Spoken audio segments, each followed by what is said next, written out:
मैं तो अपने बेटे के इस शर्त से तंग आ चुकी थी।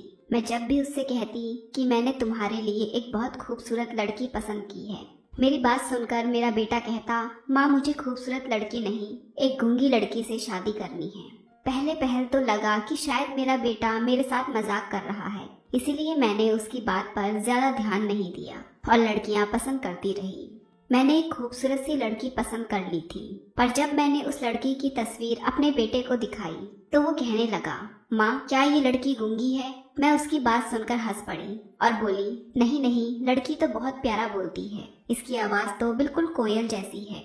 मेरा बेटा गुस्से से बोला, माँ अपना और मेरा वक्त मत खराब करिए। जब मैंने कह दिया कि मुझे गूंगी लड़की से शादी करनी है तो आप मेरी बात मान क्यों नहीं लेती? अब मैं चौंक गई थी कि क्या सच में मेरे बेटे की यही मर्जी थी। मैंने कहा, रजत ऐसी भी क्या बात हो गई कि तुम्हें गूंगी लड़की चाहिए? रजत बोला, माँ मैं तो शादी ही नहीं करना चाहता, पर आप इतना जिद कर रही हैं तो मैं मान गया हूँ, पर एक ही शर्त पर कि मैं जब शादी करूँगा तो गूंगी लड़की से ही करूँगा। मैं अजीब सी परेशानी में घिर गई थी क्योंकि मैं रजत को बचपन से जानती थी। वो शुरू से ही बहुत गंभीर था, हर वक्त गहरी सोच में डूबे रहता, अपने काम से काम रखने वाला। उसने कभी बेवजह हंसी मजाक भी नहीं किया था, इसीलिए मैं अच्छी तरीके से जानती थी कि वो ये सब मजाक नहीं कर रहा है, क्योंकि उसकी हर बात पत्थर की लकीर होती थी। एक बार फिर मैंने उसे समझाते हुए कहा, बेटा अगर तुम अभी शादी नहीं करना चाहते हो तो ठीक है, पर यह गूंगी लड़की क्यों? लोग मजाक बनाएंगे। उसने कहा,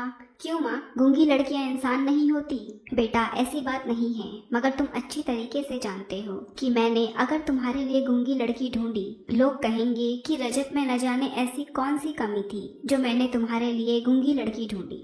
उसने कहा, माँ मैंने आज तक किसी की परवाह नहीं की, मुझे लोगों की बातों से कोई मतलब नहीं है, मैं शादी करूंगा तो गूंगी लड़की से ही करूंगा। रजत की जिद के आगे मैंने हार मान ली थी, मगर सबसे बड़ी परेशानी तो ये थी कि गूंगी लड़की ढूंढो तो कहाँ से ढूंढो। खैर रजत के इस फैसले को मैंने मान लिया था, क्योंकि मैं चाहती थी कि रजत का घर जल्द से जल्द बस जाए, क्योंकि मेरा एक ही बेटा था। मैं चाहती थी कि उसका घर अपने जीते जी बसता देख सकूं। एक यह भी वजह थी कि मेरी उम्र अब धीरे धीरे ढल रही थी, मुझसे घर के काम भी नहीं होते थे। जब रजत 2 साल का था तो उसके पापा इस दुनिया से चल बसे थे। उस वक्त मेरी उम्र बहुत कम थी। मुझे लोगों ने मशवरा दिया कि मैं दूसरी शादी करके अपना घर बसा लूं, मगर मैं रजत की वजह से यह कदम न उठा सकी। अपनी औलाद तो हर इंसान को प्यारी होती है, मगर मुझे रजत से इस कदर प्यार था कि मैं उसके लिए कुछ भी कर सकती थी। जब भी मुझसे कोई कहता कि तुम दूसरी शादी कर लो तो मेरे दिमाग में यह ख्याल आता कि अगर मेरे दूसरे पति ने मेरे बेटे का ख्याल न रखा तो, अगर वो उसकी जिम्मेदारी लेने से इनकार कर दिया तो मैं क्या करूँगी। बस इसी वजह से मैंने दूसरी शादी नहीं की। मुझे रजत से बहुत लगाव था। मैंने अपने घर का माहौल एकदम दोस्ताना रखा था। मैं चाहती थी कि मैं और रजत एकदम दोस्तों की तरह रहें और एक दूसरे के साथ हर बात शेयर करें, पर मैं ऐसा करने में नाकाम रही। न जाने रजत क्यों खोया खोया सा रहता था।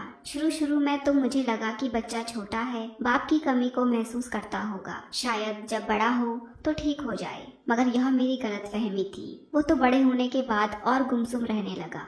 फिर मैंने सोचा किसी ऐसी लड़की से शादी करवाऊंगी जो बहुत हंसमुख होगी, रजत से ढेर सारी बातें करेगी, तो रजत धीरे धीरे सुधर जाएगा। मगर मेरे इस अरमान पर भी रजत ने पानी फेर दिया। हमेशा की तरह इस बार भी मैंने रजत के ख्वाहिश के आगे हार मान ली थी। मैं उसके लिए अब गूंगी लड़की ढूंढने लगी थी, मगर मुझे यह नहीं पता था कि गूंगी लड़की ढूंढना इस कदर मुश्किल हो जाएगा। मैंने कुछ लोगों से कहा भी कि मुझे रजत के लिए गूंगी लड़की चाहिए, पर परेशानी की बात तो यह थी कि कोई भी मेरी बात गंभीरता से नहीं लेता था। मैं जिस किसी से गूंगी लड़की की बात करती वो आगे से कहता, छोड़ो तुम गूंगी लड़की, यह देखो तस्वीर, यह कितनी प्यारी लड़की है, एमए पास है और बहुत खूबसूरत भी है। लड़कियों की तस्वीरें दिखाकर लोग तारीफ करते हुए नहीं थकते थे, लेकिन मैं अब बहुत परेशान हो चुकी थी। मेरे हाथ में कुछ भी नहीं था। एक दिन मैंने बड़ी मुश्किल से घर का काम निपटाया और थोड़ी देर के लिए चारपाई पर बैठ गई। तभी मेरे दरवाजे पर दस्तक हुई।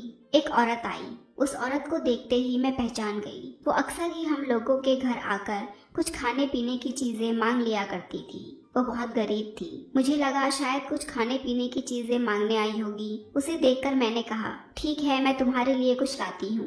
उसने कहा, नहीं दीदी, मुझे आज कुछ नहीं चाहिए, मैं आपसे कुछ कहने आई हूँ। मैंने कहा, हाँ बताओ, क्या बात है? उसने कहा, दीदी यह बात कहना ठीक भी है कि नहीं, बस आपके बारे में सुना कि इस वक्त आप बहुत परेशान हैं, तो बताने आ गई। अगर मेरी बात आपको बुरी लगी तो नादान समझकर मुझे माफ कर दीजिएगा। मैंने कहा, बताओ तो सही, क्या बात है? इतनी पहेलियां क्यों बुझा रही हो? जो भी कुछ कहना है साफ साफ कहो, कहना क्या चाहती हो? उसने कहा, दीदी मेरी एक बेटी है जो गूंगी है और कम उम्र भी। मैंने सुना है कि आपके बेटे ने शर्त रखी है कि जब वो शादी करेंगे तो गूंगी और कम उम्र लड़की से ही करेंगे। अगर आप मेरी बेटी से अपने बेटे की शादी करवाना चाहें तो मैं खुशी खुशी अपनी बेटी की शादी आपके बेटे से करने को तैयार हो जाऊंगी। मैं मालती की बात सुनकर बहुत सोच में डूब गई थी।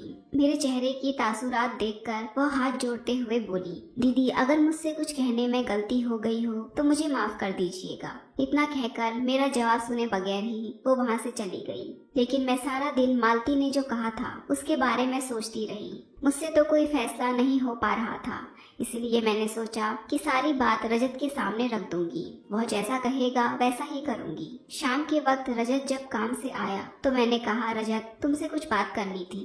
उसने कहा, बताओ माँ, क्या कहना है? मैंने कहा, तुम्हें गूंगी और कम उम्र लड़की चाहिए थी ना, मगर ये बताओ कि वो लड़की अमीर होनी चाहिए या गरीब, और पढ़ी लिखी हो या अनपढ़? मेरी बात सुनकर रजत के चेहरे पर मुस्कुराहट छा गई और वो मुस्कुराकर बोला, माँ मुझे सिर्फ गूंगी और कम उम्र लड़की चाहिए, बस मेरी यही डिमांड है। मैंने कहा, रजत वह जो मालती है ना, जो लोगों के घर कभी कभार कुछ खाने पीने की चीजें मांगने आ जाती है, वो तुम्हारे लिए अपनी बेटी का रिश्ता लेकर आई थी क्योंकि उसकी बेटी गूंगी है। मगर मैंने उसकी बातों का कोई जवाब नहीं दिया और वो चली गई।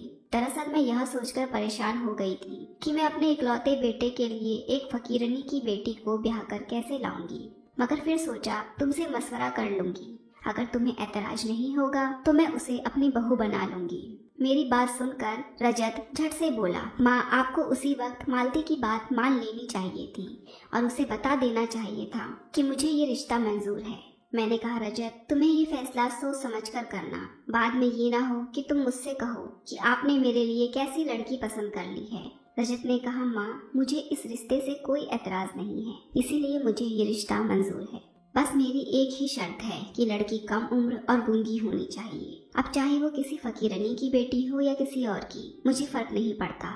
मुझे जो चाहिए वो मिल रहा है। उसकी बात पर मैंने सिर हिला दिया। रजत उठकर मुंह हाथ धोने चला गया, जबकि मैं रजत के बारे में सोचने लगी थी कि न जाने इस लड़के को क्या हो गया है कि वो एक फकीरनी की बेटी से भी शादी करने को तैयार हो गया था। धीरे धीरे वक्त गुजर रहा था और मैंने महसूस किया कि गुजरते वक्त के साथ रजत की बेचैनी बढ़ती जा रही थी। उसने मुझसे कहा कि मैं जल्द से जल्द उस लड़की के घर जाकर उसका हाथ मांग लूं। अब मैं और इंतजार नहीं कर सकता। रजत की बातों ने मुझे हैरान करके रख दिया था। पहले तो मेरा बेटा शादी करने को तैयार ही नहीं हो रहा था और अब तैयार हुआ है तो उसने इतनी जल्दी मचा दी कि मुझे खुद समझ में नहीं आ रहा था कि हो क्या रहा है। खैर एक दो दिन बाद में और रजत मालती के घर गए। मालती हमें देखते ही खुश हो गई और वो समझ गई कि मैं उसकी बेटी का हाथ मांगने आई हूँ। उसने हाथ जोड़ते हुए हमें एक चारपाई पर बिठाया और कुछ देर बाद वो अपनी बेटी सुधा को लेकर आई। मालती की बेटी सुधा इतनी खूबसूरत थी, उसको देखकर जी नहीं भरता था।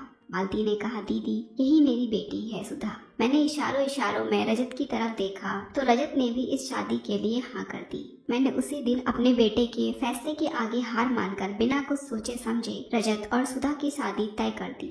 दीदी मेरी बेटी सुधा पूरी तरीके से गूंगी नहीं है, बस भगवान ने इसे आवाज नहीं दी है, लेकिन यह हम सबकी बातें सुन सकती है, बस बोल नहीं सकती। मालती की बात सुनकर मैंने कहा, चलो अच्छी बात है, हमें इसके साथ इशारों में बात नहीं करनी पड़ेगी, हम जो कुछ भी कहेंगे यह समझ जाएगी।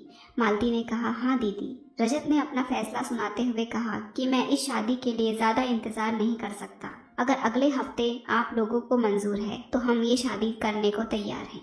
रजत की इस बात पर मुझे बहुत गुस्सा आया कि इस लड़के को शर्म नाम की कोई चीज भी है कि नहीं। हम बड़ों के आगे यह अपना ही फैसला सुनाने लगा और शादी की इतनी भी जल्दी क्या है, आखिर ये इतना बेचैन क्यों है। पर अब तक मैंने अपने बेटे के हर फैसले पर हामी भरी थी, तो ये फैसला भी मुझे उसका मानना ही था। इस बात पर मैंने मालती की तरफ देखा तो उसे भी जल्दी शादी करने में कोई एतराज नहीं था, रिश्ता तय करने के बाद मैं और रजत दोनों घर आ गए। धीरे धीरे मैं रजत की शादी की तैयारी करने लगी और वो वक्त भी आ गया जिस दिन रजत की शादी थी। रजत ने पहले ही कह दिया था कि मेरी शादी सादगी से होगी, इसीलिए हमने शादी में ज्यादा तामझाम नहीं किया और रजत और सुधा की शादी करवा दी गई और सुधा दुल्हन बनकर हमारे घर आई। सुधा बहुत ही खूबसूरत थी। उसकी खूबसूरती देखकर मैं सोचने लगी कि काश ये बातें करती तो कितना अच्छा होता। कुछ रस्मों के बाद शाम के वक्त मैं सुधा को रजत के कमरे में छोड़ आई थी और मेरे दिमाग से बहुत बड़ा बोझ उतर गया था। मेरा बेटा शादी कर चुका था। अब मैं अपने आप में बहुत सुकून महसूस कर रही थी। अब मुझे मौत भी आ जाए तब भी मुझे ज्यादा परेशानी नहीं होती, क्योंकि बेटे के प्रति जो मेरा फर्ज था अब मैं पूरा कर चुकी थी। आज मैं सोने के लिए बिस्तर पर लेटी तो मेरे सामने आज का सारा मंजर घूम गया था। न जाने रजत ने ऐसा क्यों किया था। पहले तो वो शादी करने को ही नहीं तैयार हो रहा था, पर अब वो हथेली पर सरसों जमा कर बैठ गया था कि जब शादी करूंगा तो गूंगी लड़की से करूंगा। न जाने ये लड़का क्या करना चाहता। खैर, मैंने सर झटक दिया और सोने के लिए आंखें बंद कर ली। सुबह जब सोकर उठी तो अपने बहू बेटे के लिए नाश्ता बनाया और उनके कमरे में दे आई। रजत बहुत खुश लग रहा था, जबकि मेरी बहू बड़ी शर्माई शर्माई सी नजर आ रही थी। खैर, मैं उन दोनों को नाश्ता देने के बाद कमरे से बाहर आ गई थी। थोड़ी देर बाद रजत कमरे से बाहर आया तो मैंने उससे पूछा, बेटा तुम्हारी पत्नी तुम्हें कैसी लगी? उसने मुस्कुराकर बोला, माँ मुझे जैसी लड़की चाहिए थी सुधा बिल्कुल वैसी ही है, बस अभी थोड़ी नासमझ है, धीरे धीरे समझ जाएगी। रजत की बातें सुनकर मुझे तसल्ली हुई। मेरा बेटा खुश था। समझो मुझे दुनिया में जन्नत मिल गई। थोड़ी देर बाद रजत घर से बाहर गया तो सुधा मेरे पास आई और इशारे से कहने लगी, मैं ये बर्तन धो लूंगी। मैंने कहा, नहीं बेटी, अभी तुम्हें कुछ दिनों तक आराम करना है, उसके बाद तुम किचन में मीठा बनाओगी, उसके बाद काम करती रहना। पहले मुझे यह बताओ कि तुम्हें खीर बनानी आती है? खीर तुम्हारे पति को बहुत पसंद है। उसने उदासी से ना में सर हिला दिया। तो मैंने कहा, कोई बात नहीं, मैं तुम्हें सिखा दूंगी। दिन तो ठीक ही गुजर गया, मगर जो ही रात हुई तो मेरा बेटा कहने लगा, माँ आज मैं और सुधा छत पर सोएंगे। कल भी सारी रात बहुत गर्मी लगती रही थी। मैं रजत की बात सुनकर हैरान थी, क्योंकि धीरे धीरे तो सर्दियां आने वाली थी, तो कमरे में इतनी गर्मी कैसे? खैर, मैंने इस बात का ज्यादा विरोध नहीं किया। मुझे लगा कि शायद इन दोनों को प्राइवेसी चाहिए होगी, तभी दोनों छत पर जाने की बात कर रहे हैं। वे दोनों पति पत्नी छत पर सोने चले गए तो मैं अपने कमरे में आ गई। सुबह जब सुधा नीचे आई तो वो बहुत ज्यादा थकी हुई लग रही थी। कल तो वो इस वक्त बहुत खुश नजर आ रही थी, पर आज क्या हुआ? मैंने सुधा का हाथ पकड़ते हुए बोला, बेटा क्या बात है? तुम मुझे कुछ बुझी बुझी सी लग रही हो। क्या ऊपर सर्दी लग रही थी? सुधा मुझे इशारे से कुछ बताने लगी। अभी मैं कुछ समझ नहीं पाई थी। तभी वहाँ पर रजत आ गया और उसे डांट कर कमरे में जाने को कहा। सुधा रजत की बात सुनकर कमरे में चली गई। मुझे रजत का यह रवैया बिल्कुल अच्छा नहीं लगा, मगर मैं क्या कर सकती थी। मैं नाश्ता बनाने लगी। नाश्ता बनाकर जब मैं कमरे में ले जाने लगी तो मुझे रजत की बात सुनाई दी। वो सुधा को डांट कर कहने लगा, सुधा तुम मेरी एक बात याद रखना, हम दोनों पति पत्नी के बीच जो कुछ भी है हम दोनों के बीच ही रहना चाहिए। मैं तुम्हें इस बात की हरगिज इजाजत नहीं देता कि तुम मेरी पर्सनल बातें मेरी माँ के साथ शेयर करो। तुम यह मत समझना कि मैं घर से बाहर चला जाऊंगा तो मुझे पता नहीं चलेगा कि तुमने मेरी माँ को क्या बताया है। अगर मुझे कुछ भी ऐसा वैसा पता चला तो मैं तुम्हें छोड़ दूंगा।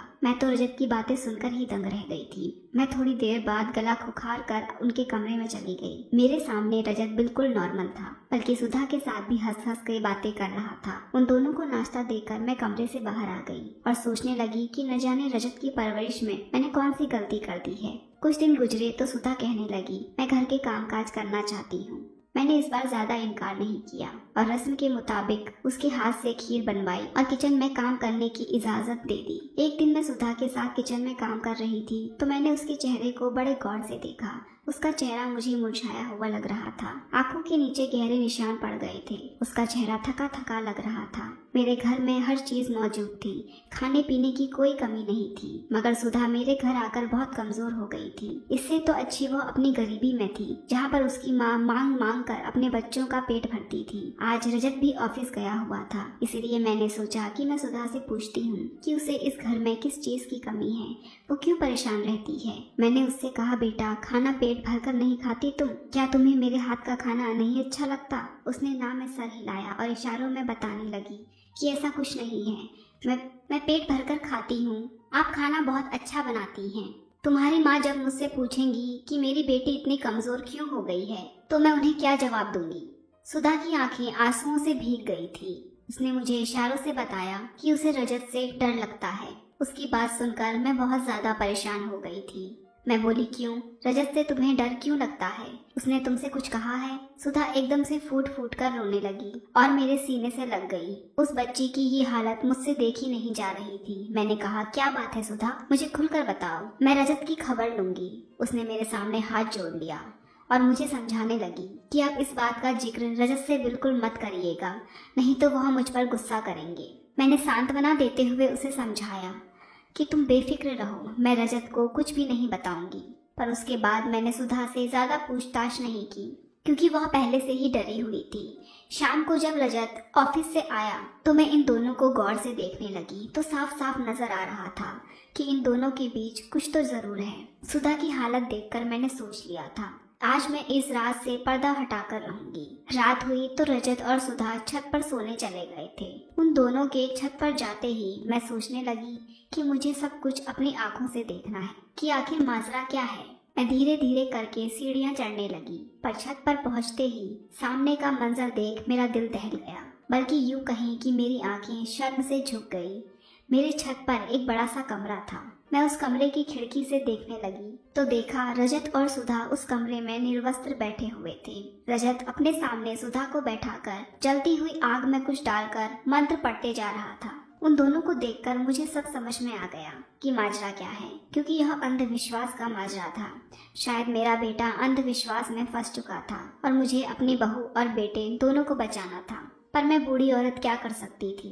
रजत तो वैसे ही मेरी कोई भी बात सुनने को तैयार नहीं था। मैंने धीरे से पुलिस के पास फोन कर दिया और सारा माजरा समझा दिया। रजत अपने बगल में एक बड़ा सा खंजर रखा हुआ था। उसे देखकर लगता था कि आज वो सुधा की बलि देने वाला है। मैं तो हाथ जोड़कर बस यही दुआ कर रही थी कि पुलिस जल्द से जल्द आ जाए, क्योंकि मेरी इन बूढ़ी हड्डियों में इतनी जान नहीं थी कि मैं रजत को यह सब करने से रोक सकती। कुछ देर के इंतजार के बाद तुरंत पुलिस आ गई तो उन्होंने फोन किया। मैं धीरे से दरवाजा खोली। पुलिस तुरंत छत वाले कमरे के पास पहुंची, पर दरवाजा अंदर से बंद था।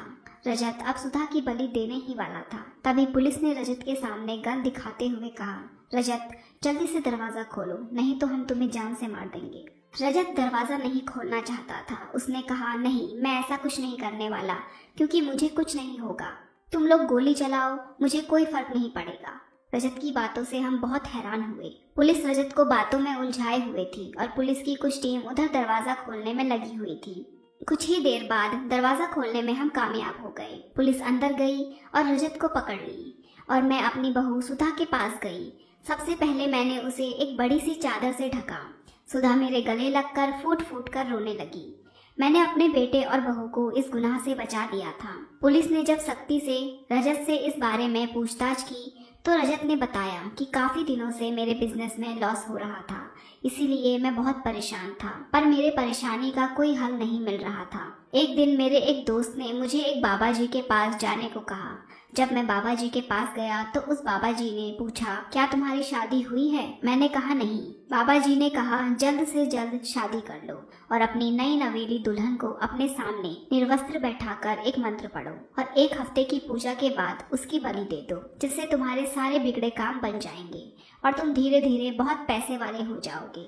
पर यह काम बहुत मुश्किल था, क्योंकि किसी भी लड़की से मैं शादी करता तो वो ये सब मेरी माँ को बता देती।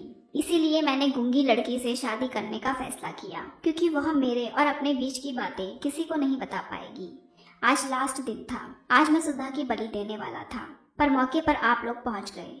रजत के मुंह से यह सब सुनने के बाद मैंने उसे एक थप्पड़ जड़ा और कहा, मेरी परवरिश में कहाँ कमी रह गई थी कि तुम इतने पढ़े लिखे होने के बावजूद अंधविश्वास में फंस गए। काफी पूछताछ के बाद रजत ने उस बाबा जी का एड्रेस दिया। पुलिस ने उस बाबा को गिरफ्तार कर लिया और रजत को एक मानसिक डॉक्टर को दिखाया गया। डॉक्टर ने रजत को कुछ दिनों तक हॉस्पिटल में रहने को कहा। मैंने इजाजत दे दी और उसे यह विश्वास दिलाया गया कि यह तंत्र मंत्र जादू टोना कुछ भी नहीं होता है और किसी की बलि देने से कोई भी इंसान अमीर नहीं हो जाता। रजत का कुछ दिनों तक इलाज चला। धीरे धीरे करके रजत के व्यवहार में परिवर्तन आने लगा। कुछ दिन बाद वह पूरी तरीके से ठीक हो गया। पूरी तरीके से ठीक होने के बाद रजत अस्पताल से घर आया। मैंने माली बुलवाकर रजत और सुधा का कमरा खुशबूदार फूलों से सजवा दिया। क्योंकि मुझे पता था कि मेरा बेटा इस अंधविश्वास के चक्कर में आकर अपनी पत्नी के साथ अपनी नई जिंदगी की शुरुआत भी नहीं किया होगा। और पार्लर वाली को बुलवाकर मैंने सुधा को भी एक दुल्हन की तरह तैयार करवाया और उसे रजत के कमरे में बिठा दिया। कुछ देर बाद रजत सुधा के कमरे में गया, पर मुझे अभी भी डर लग रहा था कि कहीं रजत के दिमाग में अभी भी अंधविश्वास ना भरा हो। आज मुझे पता चला कि एक माँ को अपने बच्चे का घर बसाने के लिए किन किन परिस्थितियों से गुजरना पड़ता है। मैं मजबूर होकर उन दोनों के कमरे के दरवाजे के पास गई। मुझे डर था कि रजत कहीं सुधा को परेशान न कर रहा हो, पर ऐसा कुछ नहीं था। मुझे आहट हुई कि रजत और सुधा बहुत खुश नजर आ रहे थे और दोनों अपने प्यार की गुफ्तगू में मगन थे। अगली सुबह सुधा जब सोकर उठी तो उसके चेहरे पर प्यार भरी मुस्कुराहट थी। रजत और सुधा की खुशी देखकर मैंने उन दोनों को प्यार से गले लगा लिया। रजत की शादी के बाद मुझे लग रहा था कि मैं अपनी जिम्मेदारियों से मुक्त हो गई, लेकिन ऐसा नहीं है। एक माँ अपने बच्चों की जिम्मेदारियों से तब तक आज़ाद नहीं होती जब तक उसके बच्चे अपनी घर गृहस्थी में पूरी तरह खुश ना हों। बेहतरीन कहानियों के लिए जुड़े रहें मेरे साथ।